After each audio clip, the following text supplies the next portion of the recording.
This is Transit Unplugged. I'm Paul Comfort.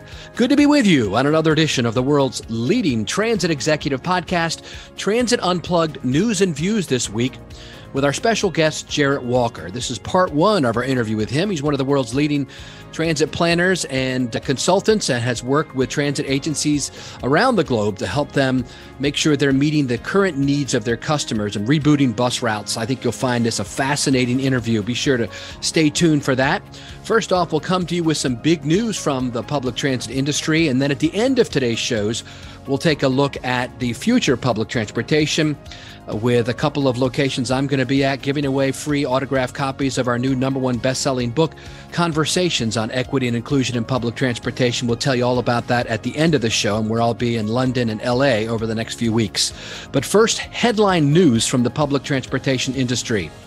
The big news this past week was that the company Transdev will acquire First Transit Incorporated under an agreement that will see competencies from each company, quote, ideally positioned to capture the organic new growth opportunities resulting from the increasing need for renewed mobility solutions. Financial terms of the transaction were not disclosed, and both Transdev and First Transit will continue to operate independently until the deal is closed. Transdev Chairman and CEO Thierry Mallet said, by joining forces with First Transit, Transdev will be adding new services and expertise to its U.S. and Canada operations. This acquisition is highly complementary in terms of regional presence and solutions offered. He continued, it's also aligned with Transdev Group's Moving Green decarbonization strategy and shows our willingness to continue investing in operational technology and fleet decarbonization to provide even safer and more environmentally friendly transportation services to communities in the two countries. Transdev says its expertise in fixed route bus and presence in rail, combined with First Transit's complementary positions in shuttle services and paratransit, will provide an enhanced public transportation offer in the U.S. and Canada and further enable the development of mobility services within local communities in the two countries. With the ongoing transition to zero-emission fleets in the bus sector, Transdev notes the companies will unlock further growth potential. The new entity's focus on innovation will notably see a growing share of electric buses, further contributing to the reduction of its carbon footprint. Transdev's Moving Green decarbonization strategy targets by 2030 a 30% reduction in greenhouse gas emissions and a 50% increase in alternative fuel fleets such as gas, biogas, biofuels, electric, hydrogen versus their 2018 levels. The transaction will also provide new professional development opportunities for employees of both companies, they say. U.S. CEO of Transdev, Laura Hendricks, stated, I'm excited about the opportunity to combine the talents and expertise of Transdev U.S. with First Transit. This move will greatly benefit our clients and passengers with their daily mobility needs by delivering high-quality services and allowing a faster transition to sustainable transportation. She continued, we look forward to welcoming First Transit's employees to Transdev and showing new clients and partners how we will deliver on safe, sustainable mobility solutions. I hope to have Laura Hendricks on the podcast for an interview later this calendar year. This is the second acquisition for First Transit Topco Inc. in about 16 months. EQ2 Infrastructure closed on the purchase of First Transit and its school transportation arm, First Student, in a $4.6 billion group with First Group PLC, but First Student is not part of the Transdev acquisition.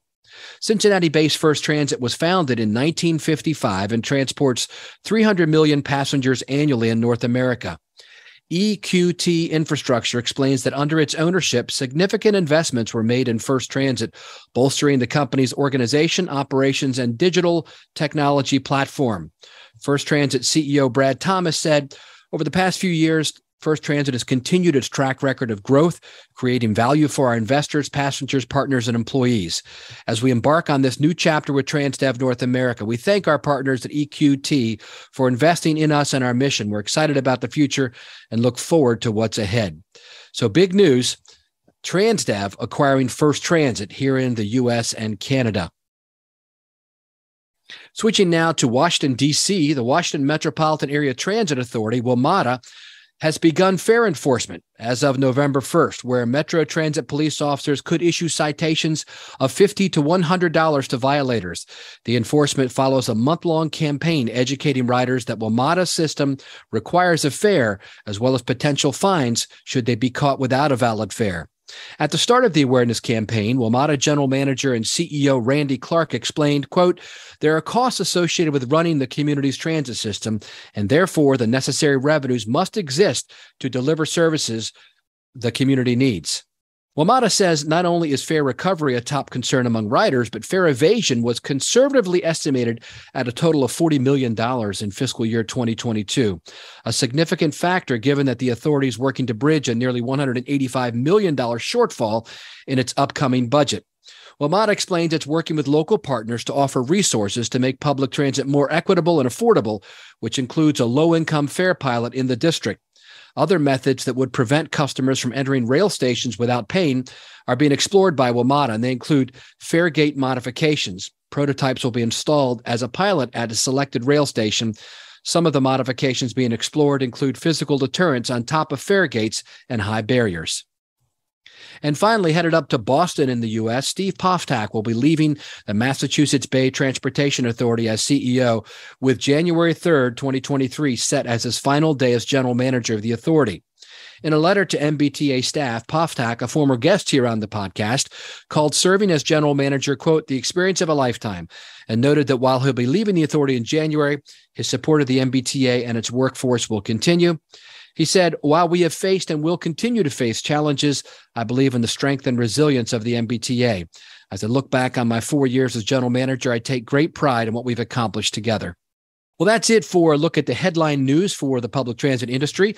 Now stay tuned for part one of our interview with Jarrett Walker, and stay tuned after that for a discussion of the future of public transportation, where we'll be giving away copies of our new book, Conversations on Equity and Inclusion in Public Transportation, and information on Commotion LA and what's happening in London this week.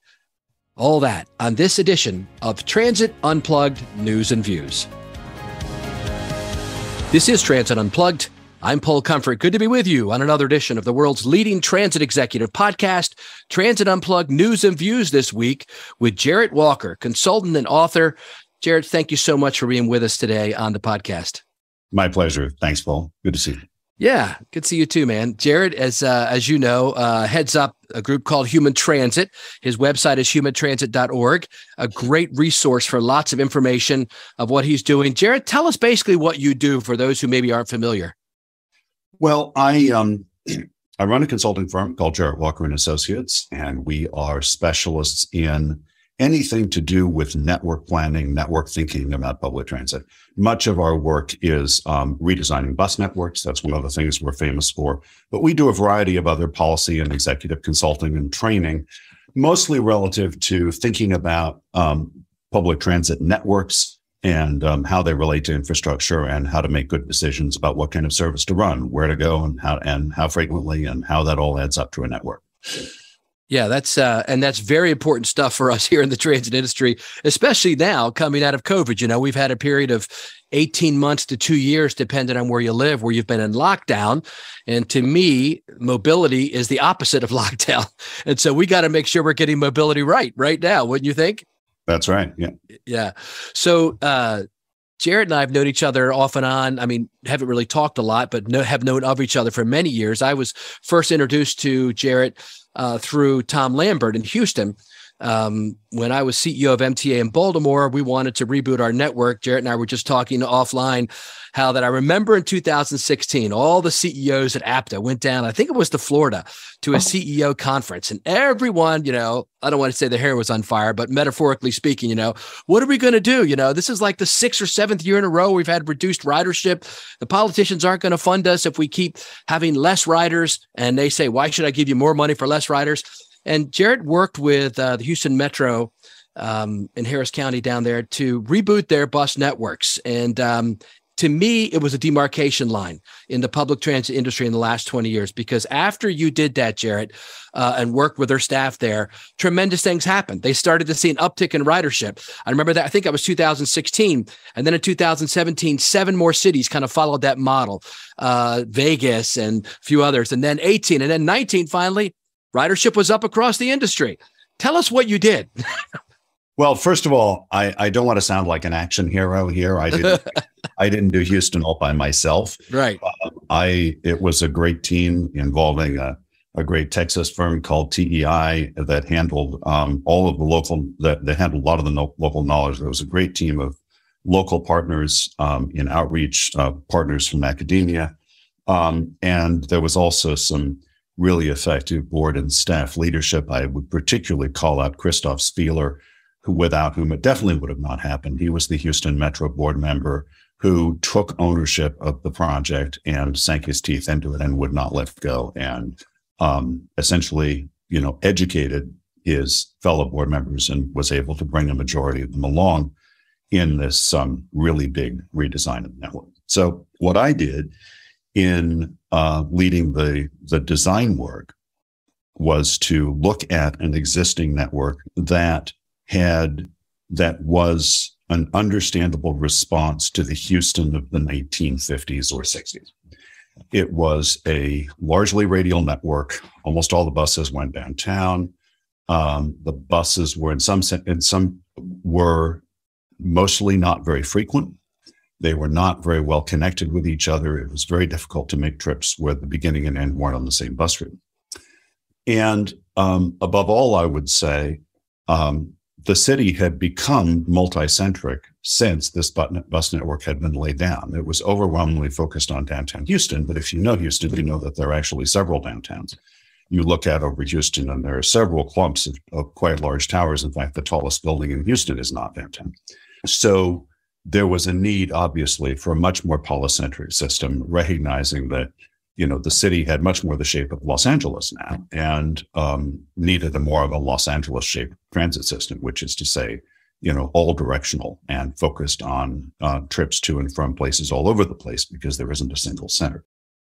So what we did in this extraordinary collaboration, and I was essentially facilitating and contributing ideas, and we were doing analysis, we erased the whole thing and drew it completely different. And I think one of the things that's unusual about this project compared to a lot of the other network redesigns I've done is how completely we needed to erase what was there.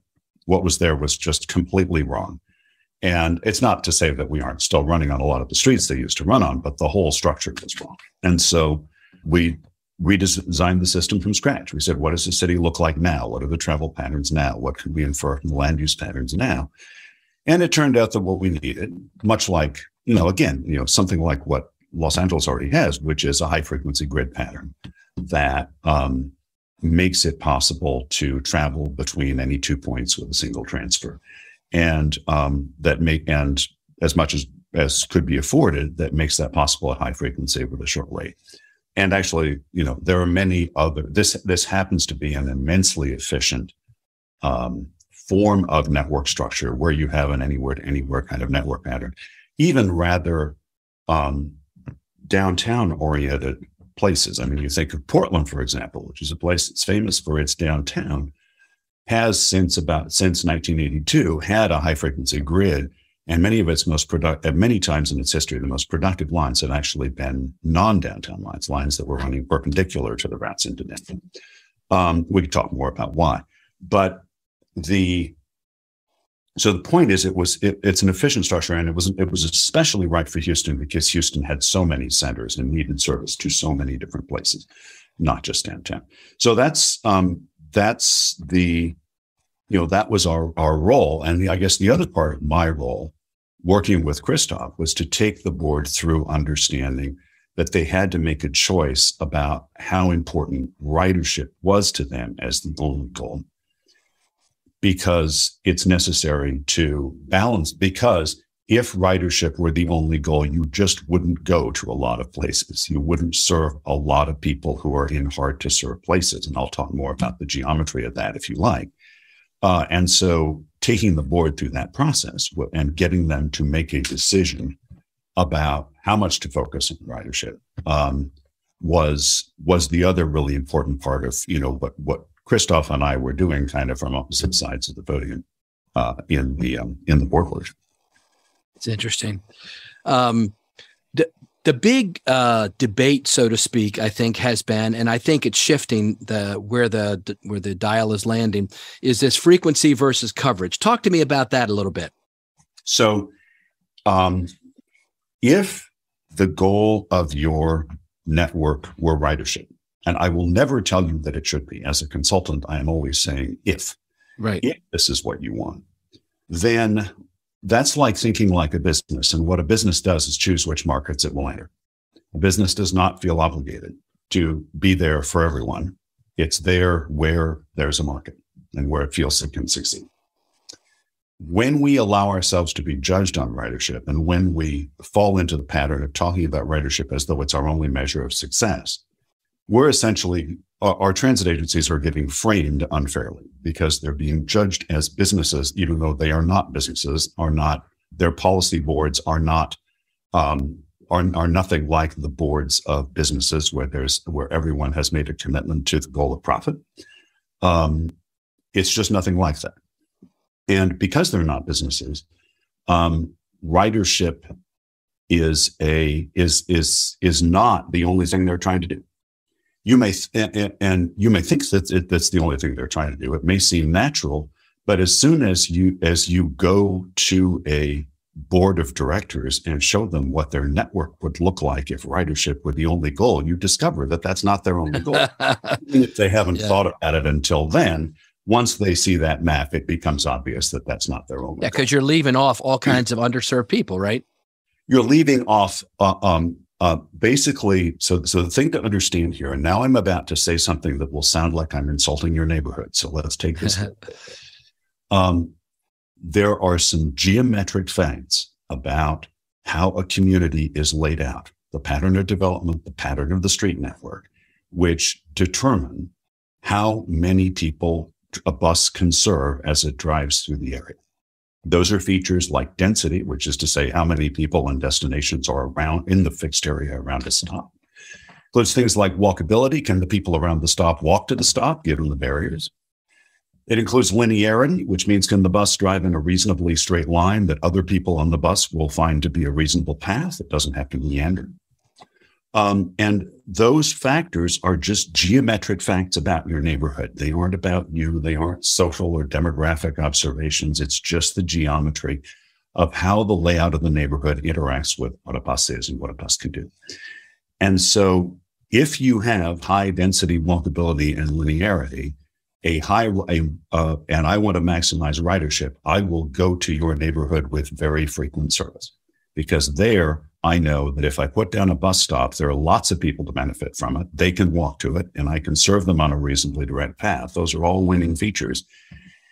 And so the more service I put there, the more benefit I'm going to get. And from a quote unquote business perspective, a ridership maximizing perspective, that's the thing to do. And that means corresponding. And so the other part of this is that the payoffs of frequency are nonlinear. So I'm motivated to put down a lot of frequency where I've got really good transit orientation, where I've got really good density, walkability, linearity. Correspondingly, that means that where I don't have density, walkability, linearity, I am motivated to offer nothing. For the same reason that McDonald's, as a profit-making corporation, is not going to put up a store in the middle of the prairie where there's only like one house in 5 miles, right? Right.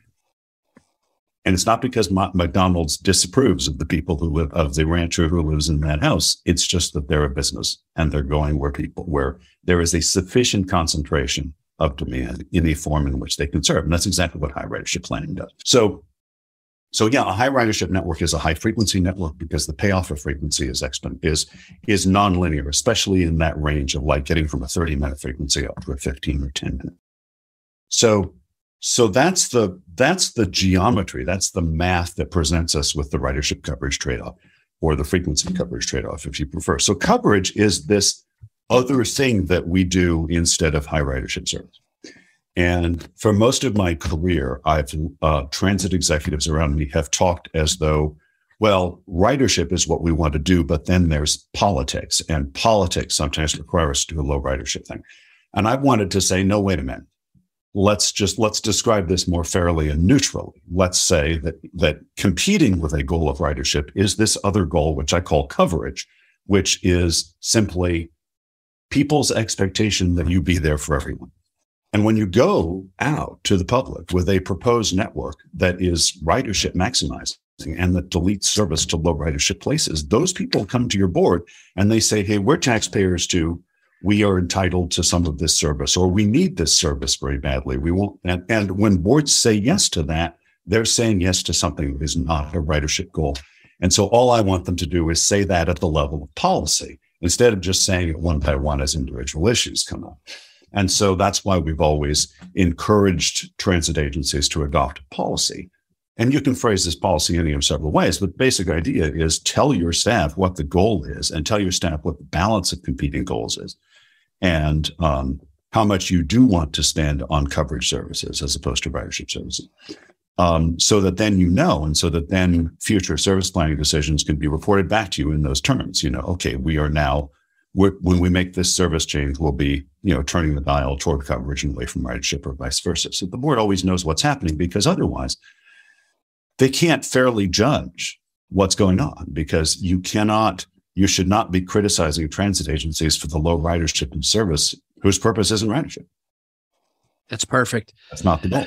No, and that's a great segue to where we're at right now, Jarrett. Post-COVID, it seems like there's been a real shift during the COVID pandemic when ridership was decimated, where transit agencies kind of came to a realization of what you just said, that we want to be a little bit more about coverage and less about ridership, because our commuter services still are, only at 60% or less of what they were. And so what's our real reason to try? What's our reason to exist? And I think it is to provide access to mobility for all of life's opportunities.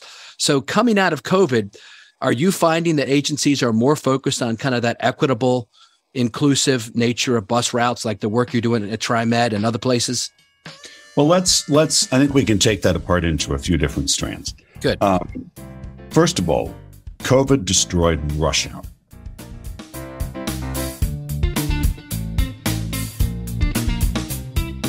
We hope you're enjoying this episode of Transit Unplugged, the podcast. How would you like to see behind-the-scenes footage of the agencies that Paul visits? Then be sure to check out the new Transit Unplugged TV on YouTube, where transit evangelist Paul Comfort dives into the culture, the food, and the transit of major cities around the world. You'll see the operations control centers, how maintenance shops work, and the latest innovations taking place at agencies around the globe as we work together to improve the lives of our transit riders and our communities. Be sure to subscribe to Transit Unplugged TV on YouTube or at transitunplugged.com. Hi, I'm Elea Carey, a communications consultant who loves working with public transit agencies. To PR or not to PR? That is sometimes the question. What I mean is, how do you decide if your marketing campaign should use a public relations element? Public relations, or earned media, is the part of marketing in which you contact reporters and ask them to run a story based on information you want to share. While public relations used to be the heart and soul of institutional communications, it's almost never the only communications tactic we use anymore, partly because the digital world has given us so many more communications options. So when should you reach out to reporters? The most important time to contact reporters and the occasion on which your story will most likely be run is when you have something new to talk about. This could be new service, new vehicles, new leadership, any breaking news that your organization can be the best source for. You should also share news when you have something to say that is topical. As you study current events, what can you share from your agency that is relevant? Finally, always keep up with the reporters and news outlets that you would like to run your stories. When you read reporting that you think your inside information could enrich, contact journalists with your unique insights. If you'd like to talk more about when to add PR to your marketing campaign or anything else related to communications or public transit, look me up on LinkedIn. My first name is spelled E-L-E-A, last name C-A-R-E-Y. Hi, this is Mike Bismeyer, Regional Sales Director for Proterra, and this is Mike's Minute. where we talk about leadership, mentorship, and kindness with the hopes it'll inspire you to pay it forward. With APTA happening earlier in October and then CUDA in Montreal over the last week of October, it has been great to reconnect with so many of our industry peers and leaders.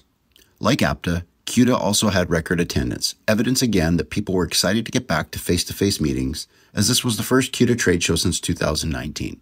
It continues to be exciting times as many of our leaders, agencies, consultants, peers talk about reinventing transit and enhancing the ride experience as ridership returns, evaluating both the way and the where we deliver service. However, coming out of the two conferences and on the heels of the 5th anniversary of the Transit Unplugged podcast, I wanted to take a quick moment to say thanks. At this year's CUDA, I was humbled to be nominated to the CUDA Board of Directors and honored to be entrusted by my peers. But back to the thanks. You often hear me talk about many of the great mentors I've had along my journey, and none of this would be possible without them. There's been so many amazing learnings I've been privy to. So thanks to all those who have helped me develop over the years, continue to share insights, feedback, learning opportunities, and simply being kind to me in my journey. I am truly grateful to work in this industry and would like to thank Paul as well. Congrats on your 5th anniversary, the start of season 6, and it has been fantastic to collaborate and share ideas with you and your audience. I really appreciate the mentorship you have shown me during our journey that all started back with a simple cup of coffee in 2019. Kindness is cool. Thanks for listening. Have a great day. And now on to the future of public transportation. I'm excited to say that I'm in London this week, moderating 3 panels at the Intelligent Transport Innovation Summit being held at Twickenham Stadium. We're also filming an episode of our Transit Unplugged TV show and recording some guests from Europe for future Transit Unplugged episodes. While in London, I'll be addressing how the transit industry is moving forward out of the pandemic, how technology is transforming our industry, and what the threats are to the public transport industry and how we're responding. We'll be talking about that at the 3 panels I'll be moderating for the over 500 registrants there. Then also, I want to let you know that the following week, I'm going to be in Los Angeles for Commotion LA. Commotion LA, of course, is a big, exciting event that occurs each year, and I've got a number of things I'll be doing there. The event is being held November 15th through 17th. On Wednesday, the 16th, I'll be moderating a panel on building back ridership.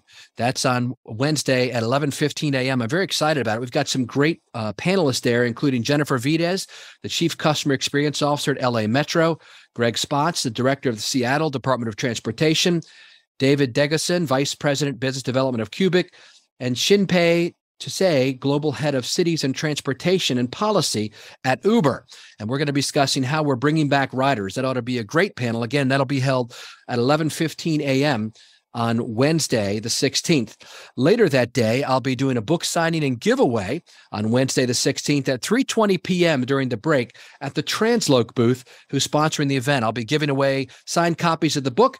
Hopefully we can see you there. Also be filming an episode of Transit Unplugged TV while we're at Commotion LA. Hope to see you there. Reach out and let me know if you want to connect while we're in the city.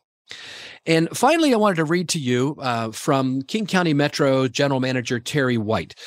He has contributed the final summary chapter of our new book, Conversations on Equity and Inclusion in Public Transportation. Their blog site and website recently posted an excerpt from the chapter, which I found very moving, as the whole chapter is. Terry White said, "While we don't know exactly what the future looks like, we do know that the car, whether gas or electric, is not the answer. We want to live, work, and play in communities marked by greenery, pedestrian paths, and birds chirping, not widening highways, parking superstructures, and the din of traffic. We need a suite of options across buses, bicycle lanes, on-demand services, rail, and van pools that allow people to move freely based on their interests and abilities rather than endlessly funneling cars into congested travel arteries." That's an excerpt that King County Metro posted on their blog site. And I want to thank Terry White again for contributing the final chapter to our #1 best-selling book, Conversations on Equity and Inclusion in Public Transportation. The book is going to be available in print on November 17th on places like Amazon, Barnes & Noble, and other bookstores. It is available currently for digital download on those platforms as well. Hey, thanks for being with us today on this episode of Transit Unplugged as we bring you all the news and the views that are leading our public transit industry. Stay safe out there. Thank you for listening to part 1 of this special 2-part episode with Jarrett Walker, transit consultant, here on Transit Unplugged News and Views. Make sure you visit transitunplugged.com to sign up for the newsletter so you're always in the loop with whatever's going on with Transit Unplugged, the podcast, and the TV show. Now, of course, next week we'll have part 2 of this great interview. We hope you tune in. But in the meantime, if you have a question, comment, or want to be a guest on the show, feel free to email us anytime at info@transitunplugged.com. So until next week, ride safe and ride happy.